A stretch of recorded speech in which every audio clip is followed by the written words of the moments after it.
Olá, meus irmãos, seja bem-vindo no canal. Vamos continuar a leitura de Mateus, né? Capítulo 12. Espigas arrancadas em dia de sábado. Atravessava Jesus os campos de trigo num dia de sábado. Seus discípulos, tendo fome, começaram a arrancar as espigas para comê-las. Vendo isso, os fariseus disseram-lhe: Eis que teus discípulos fazem o que é proibido no dia de sábado. Jesus respondeu-lhes: Não lestes o que fez Davi num dia em que teve fome, ele e seus companheiros? Como entrou na casa de Deus e comeu os pães da proposição. Ora, nem a ele, nem àqueles que o acompanhavam era permitido comer esses pães, reservados só aos sacerdotes. Não lê-se na lei que, nos dias de sábado, os sacerdotes transgridem no templo o descanso do sábado e não se tornam culpados? Ora, eu vos declaro que aqui está quem é maior que o templo.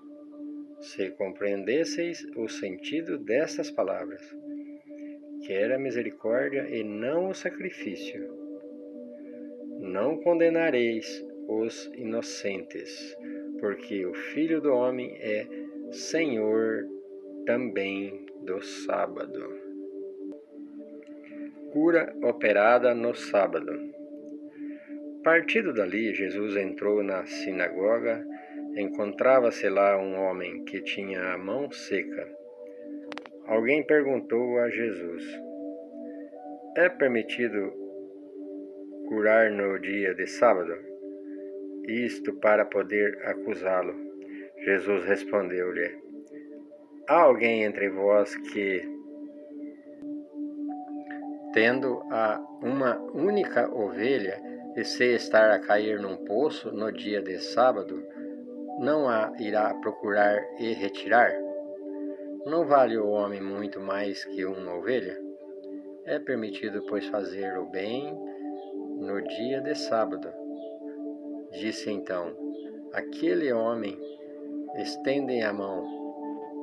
Ele a estendeu, e ela tornou-se sã, como a outra. Os fariseus saíram dali e deliberaram sobre os meios de o matar. Jesus soube disso e afastou-se daquele lugar. Uma grande multidão o seguiu e ele curou todos os doentes. Proibia-lhes formalmente falar disso, para que se cumprisse o anunciado pelo profeta Isaías. Eis o meu servo, a quem escolhi, meu bem amado, em quem minha alma pôs toda a sua afeição. Farei repousar sobre ele o meu espírito, e ele anunciará a justiça aos pagãos. Ele não disputará, não elevará sua voz. Ninguém ouvirá sua voz nas praças públicas. Não quebrará o caniço rachado, nem apagará a mecha que ainda fumega, até que faça triunfar a justiça. Em meu nome as nações pagãs porão suas esperanças.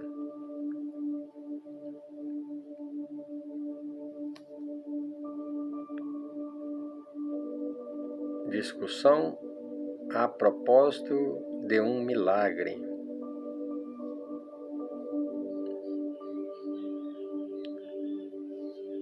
Apresentaram-lhe depois um possesso cego e mudo. Jesus o curou, de tal modo que este falava e via. A multidão admirada dizia: Não será este o filho de Davi? Mas ouvindo isto, os fariseus responderam: É por Beelzebul, chefe dos demônios, que ele o expulsa. Jesus, porém, penetrando nos seus pensamentos, disse: Todo reino dividido contra si mesmo será destruído. Toda cidade, toda casa dividida contra si mesma não pode substituir. Se Satanás expele Satanás, está dividido contra si mesmo. Como, pois, subsistirá o seu reino? E se expulso os demônios por Beelzebul, por quem é que vossos filhos os expulsam? Por isso eles mesmos serão vossos juízes. Mas se é pelo Espírito de Deus que expulsa os demônios, então chegou para vós o reino de Deus. Como pode alguém penetrar na casa de um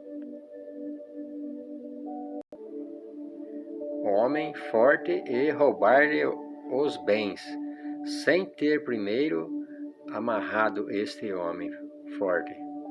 Só então pode roubar sua casa.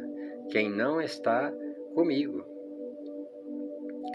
está contra mim, e quem não ajunta comigo espalha. Pecado contra o Espírito Santo. Por isso eu vos digo, todo pecado e toda blasfêmia serão perdoados aos homens, mas a blasfêmia contra o Espírito não lhes será perdoada. Todo o que tiver falado contra o Filho do Homem será perdoado. Se, porém, falar contra o Espírito Santo, não alcançará perdão, nem nesse século, nem no século vindouro.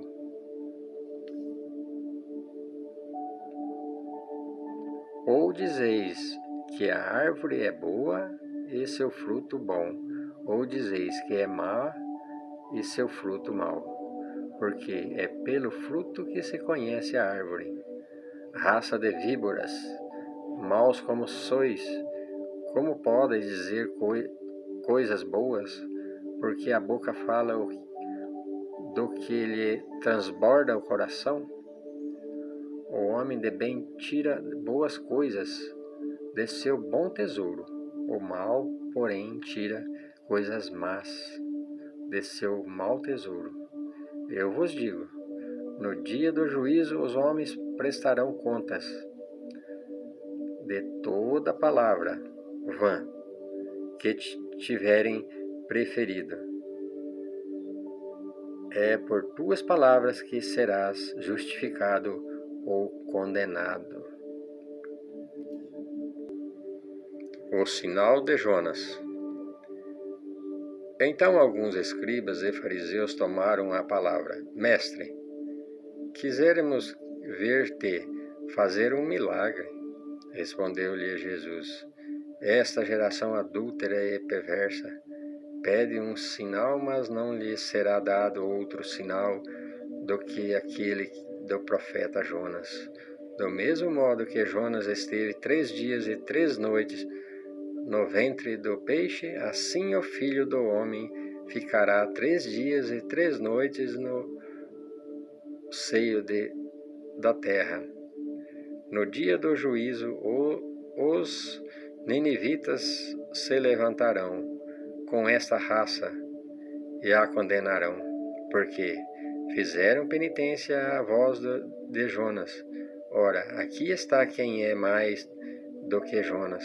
No dia do juízo, a rainha do sul se levantará com esta raça e a condenará, porque veio das extremidades da terra para ouvir a sabedoria de Salomão. Ora, aqui está quem é mais do que Salomão. Quando o espírito impuro sai de um homem, ei-lo errante por lugares áridos e procura de um repouso que não acha. Diz ele então: voltarei para a casa de onde saí. E voltando, encontrar-a vazia, limpa e enfeitada. Vai então buscar 7 outros espíritos piores que ele. Entram nessa casa e se estabelecem aí, e o último estado daquele homem torna-se pior que o primeiro. Tal será a sorte desta geração perversa. Essa leitura aqui é o que acontece muito hoje em dia, né? Vocês querem ver um sinal, muitos esperam, né, ver um sinal, e um grande sinal está aí, e não verá outro sinal a não ser o de Jesus, né? A vinda de Jesus.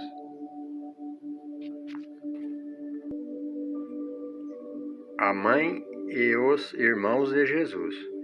Jesus falava ainda à multidão quando veio sua mãe e seus irmãos e esperavam do lado de fora a ocasião de lhe falar. Disse-lhe alguém: tua mãe e teus irmãos estão aí fora e querem falar-te. Jesus respondeu-lhe: quem é minha mãe e quem são meus irmãos? E apontando com a mão para os seus discípulos, acrescentou: eis aqui minha mãe e meus irmãos. Todo aquele que faz a vontade de meu Pai, que está nos céus, esse é meu irmão e minha irmã e minha mãe. Aí terminamos a leitura. Ficou para vocês refletirem bem aí no dia, né? As palavras. E fiquem todos com Deus e uma boa semana a todos, né?